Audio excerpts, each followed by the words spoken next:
बुद्ध के दिन की महिमा न्यारी, हरती है संकट देती सुख भारी। व्रत कथा सुने श्रद्धा से जो नर नारी, उनकी जीवन नैया हो उजियारी। आप सभी को बुद्धदेव की पावन व्रत कथा में हार्दिक स्वागत है। यह कथा जीवन में सुख समृद्धि और बुद्धि का संचार करती है। श्रद्धा और विश्वास के साथ कथा का श्रवण करने से बुद्ध देवता का आशीर्वाद भी प्राप्त होता है। तो आइए आज की इस दिव्य कथा का श्रवण आरंभ करते हैं। बहुत समय पहले की बात है। एक साहूकार का नया नया विवाह हुआ था। उसकी पत्नी अपने मायके गई हुई थी। नया नया विवाह था, नई नई उमंग थी। साहूकार का परिवार भी कुछ खास बड़ा नहीं था। जो भी रिश्तेदार थे उनके घर बहुत दूर थे। अब साहूकार को अकेलापन खाए जा रहा था। उससे रहा नहीं गया और वह जा पहुंचा अपनी ससुराल। ससुराल में उसकी खूब आवभगत हुई।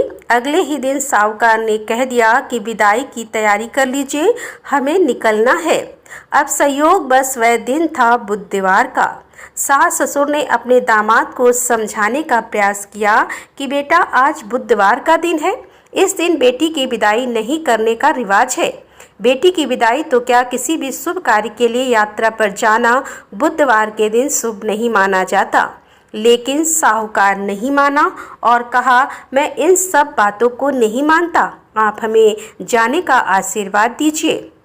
जब अपने दामाद के आगे सास ससुर की भला कहाँ चलने वाली थी, मन महसूस कर तैयारी करने पड़ी। बेटी की विदाई कर दी गई। आगे चलते चलते रास्ते में साहूकार की पत्नी को जोर की प्यास लगी। साहूकार जैसे ही पानी लेने के लिए गया और जब पानी लेकर वापस लौटा तो देखा, हैरान रह गया। उसने देखा कि उसकी ही हम सकल कोई व्यक्ति गाड़ी में पत्नी की बगल में बैठा हुआ है। उसकी पत्नी भी एक शक्ल के दो व्यक्तियों को सामने देखकर परेशानी में पड़ गई कि उसका पति कौन सा है। जैसे ही साहूकार ने व्रत के पास बैठे व्यक्ति से पूछा कि वह कौन है, तो पलटकर उसने जवाब दिया कि भैया, मैं तो उस नगर का साहूकार हूँ और अपनी पत्नी को लेकर जा रहा हूँ। तुम बताओ, तुम कौन हो और मेरी पत्नी पर तुम अपना अधिकार क्यों जमा रहे हो। ऐसे बहस करते करते दोनों में विवाद बढ़ गया। विवाद को देखते हुए राज्य के सिपाही वहां पहुंचे और साहूकार को पकड़ लिया। अब सिपाही भी चक्कर में पड़ गए कि दोनों की शकल सूरत तो एक समान है। उन्होंने साहूकार की पत्नी से ही पूछा कि बताओ, इसमें से तुम्हारा पति कौन सा है। अब बेचारी भला वह क्या जवाब देती। तब साहूकार ने हाथ जोड़ लिए और भगवान से विनती की कि हे भगवान, ये आपकी क्या माया है। तभी आकाशवाणी हुई कि मूर्ख, याद कर, कुछ समय पहले तूने ही तो अपने सास ससुर की आज्ञा न मानकर भगवान बुद्ध का अपमान किया और बुधवार के दिन तू अपनी पत्नी को लेकर चल पड़ा, जबकि तुझे इस दिन नहीं जाना चाहिए। यह स्वयं बुद्धदेव हैं जो तुम्हें सबक सिखाने के लिए तुम्हारे भेष में हैं। तब साहूकार ने सच्चे मन से क्षमा मांगी और भविष्य में कभी ऐसा न करने का वचन भी दिया और बुधवार को नियम पूर्वक व्रत पालन करने का संकल्प लिया। तब जाकर साहूकार के रूप में प्रकट हुए बुद्ध देवता अंतर्ध्यान हो गए और साहूकार अपनी पत्नी को लेकर घर जा सका। इस घटना के बाद साहूकार और उसकी पत्नी दोनों नियमित रूप से बुधवार का व्रत पालन करने लगे। मानता है कि जो भी व्यक्ति इस कथा को कहता है या सुनता है, पढ़ता है, उसे बुधवार के दिन यात्रा करने पर भी कोई दोष नहीं लगता और समस्त सुखों की भी प्राप्ति होती है। बुध ग्रह की शांति और सर्व सुख के इच्छुक स्त्री पुरुष बुधवार के दिन इस व्रत को कर सकते हैं। ज्ञान, बुद्धिकार, व्यापार आदि में उन्नति के लिए भी बुधवार का व्रत बहुत ही शुभ और फलदायी माना जाता है। आज के दिन बुद्ध देवता के साथ साथ भगवान गणेश जी की पूजा का भी विधान है। यह थी बुधवार की व्रत कथा। अब सुनिए गणेश भगवान की कहानी, क्योंकि गणेश भगवान की कहानी के बिना हर व्रत कथा अधूरी होती है। एक बार गणेश भगवान एक छोटे से बालक का रूप धरकर चिमटी में चावल और चमचे में दूध लेकर धरती लोक पर आए और वहां आने पर वह एक गांव में गए, जहां वह किसी से कह रहे थे कि कोई मेरी खीर बना दो, कोई मेरी खीर बना दो। एक बूढ़ी माई बैठी हुई थी। उन्होंने कहा, ला मैं बना दूं। अब वह छोटा सा बर्तन चूल्हे पर चढ़ाने लगी। तब गणेश जी ने कहा, दादी माँ छोटी सी भगोनी मत चढ़ाओ, आपके घर में तो सबसे बड़ा वाला बर्तन होना, वही चढ़ा दो। बूढ़ी माई ने बालक का मन रखने के लिए वही किया। वह घर के भीतर गई और घर का सबसे बड़ा भगोना लाकर चूल्हे पर चढ़ा दिया।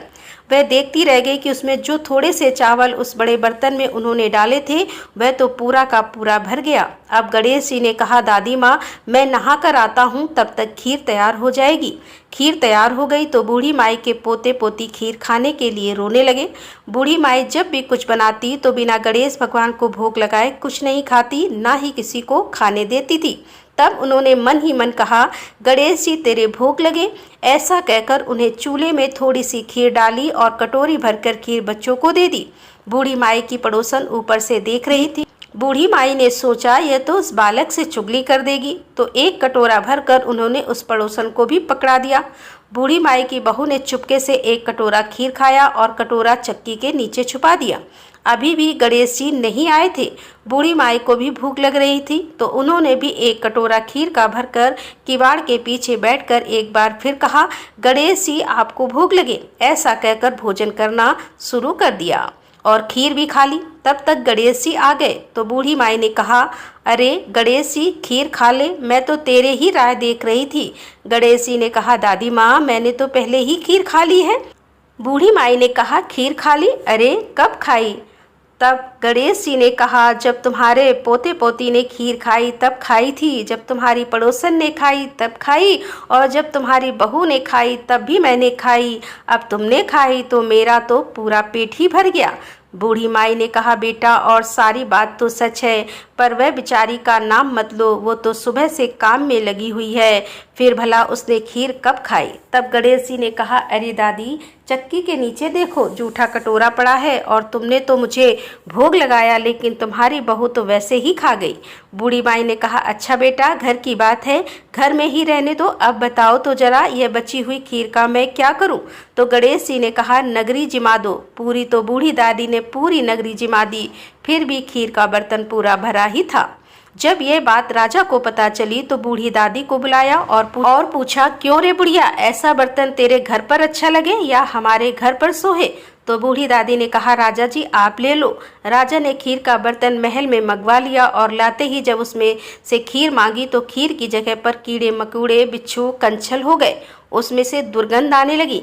यह देखकर राजा ने बुढ़िया से कहा, अरे बूढ़ी दादी अपना यह बर्तन वापस ले जाओ, हमने तुम्हारा बर्तन तुम्हें वापस कर दिया। तब बूढ़ी माई ने कहा, महाराज अगर आप देते तो पहले ही कभी देते, यह बर्तन तो मुझे मेरे गणेश जी ने दिया है। ऐसा कहकर बूढ़ी माई ने वह बर्तन वापस ले लिया और के हाथों में लेते ही उस बर्तन की दुर्गंध दूर हो गई, सुगंधित आने लगी। घर आकर बूढ़ी दादी ने गणेश जी से कहा, अब बताओ बची हुई खीर का क्या करें? तब गणेश जी ने कहा, करना क्या है? बूढ़ी दादी झोपड़ी के कोने में गड्ढा खोद कर गाड़ दो, उसी जगह सुबह उठकर वापस खोदोगी तो धन के 2 मटके मिलेंगे। ऐसा कहने के बाद गणेश भगवान वहीं अंतर ध्यान हो गए। जाते समय झोपड़ी के लात मारते हुए गए तो झोपड़ी की जगह पर महल हो गया। सुबह बहू ने फावड़ा लेकर पूरे घर को खोद दिया, जो कुछ भी नहीं मिला।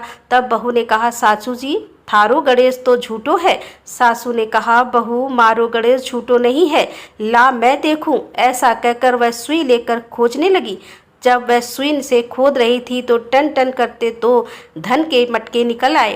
रानी बोली, सासू जी गणेश जी तो साचो ही है। सास ने कहा, अरे बाबरी गणेश जी तो भावनाओं के भूखे हैं। गणेश जी भगवान जैसा आपने बूढ़ी दादी को दिया वैसा सबको देना। विनायक जी की कहानी कहने वाले, हुकारा भरने वाले और आसपास के सुनने वाले सबको देना। बोलो गणपति महाराज की जय।